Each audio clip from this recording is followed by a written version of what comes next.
AFC champions league മത്സരത്തിനായി Saudi club Al Nassr ഗോവയിലെത്തി. ആരാധകർക്ക് നിരാശയായി സൂപ്പർ താരം ക്രിസ്ത്യാനോ റൊണാൾഡോ ടീമിനൊപ്പമില്ല. ചാമ്പ്യൻസ് ലീഗിന്റെ എവേ മത്സരത്തിൽ കളിക്കേണ്ടതില്ലെന്ന ഉപാധി മൂലമാണ് താരം ഇന്ത്യയിലെത്താത്തത്. അതേസമയം സൂപ്പർ താരങ്ങളായ യാവോ ഫിലിക്സ്, ഇനിഗോ മാർട്ടിനസ് തുടങ്ങിയവരെല്ലാം ടീമിനൊപ്പമുണ്ട്. അൽ നസർ ടീം ഫാത്തോഡിൽ ഇന്ന് പരിശീലനം നടത്തും. നാളെ വൈകിട്ട് 7:15 FC ഗോവയ്ക്കെതിരായ മത്സരം.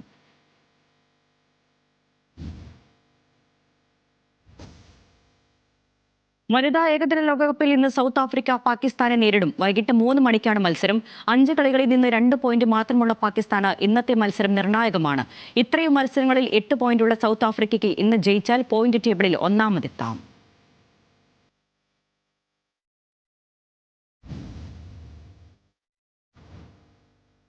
പോർച്ചുഗലിനായി കളിക്കാൻ റൊണാൾഡോയുടെ മകനും ഫെഡറേഷൻ കപ്പിനായുള്ള പോർച്ചുഗൽ അണ്ടർ-16 ടീമിൽ റൊണാൾഡോ ജൂനിയറെയും ഉൾപ്പെടുത്തി. ഒക്ടോബർ 30 മുതൽ നവംബർ 4 വരെ തുർക്കിയിലാണ് ഫെഡറേഷൻ കപ്പ് നടക്കുന്നത്.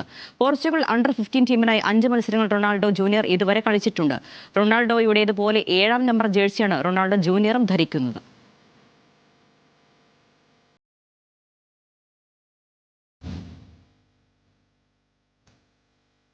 ഏകദിനത്തിൽ പാകിസ്ഥാന്റെ പുതിയ നായകനായി ഷഹീൻ ഷാ അഫ്രീദിയെ പാകിസ്ഥാൻ ക്രിക്കറ്റ് ബോർഡ് തെരഞ്ഞെടുത്തു.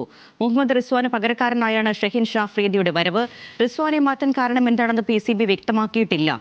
PCBയുടെ അറിയിപ്പിൽ റിസ്വാന്റെ പേര് പോലും പറഞ്ഞിട്ടില്ലെന്നതും ശ്രദ്ധേയമാണ്. സൗത്ത് ആഫ്രിക്കയ്ക്കെതിരായ 2ാം ടെസ്റ്റ് മത്സരത്തിൽ ഇരു താരങ്ങളും കളിക്കുന്നതിനിടെയാണ് മാറ്റം.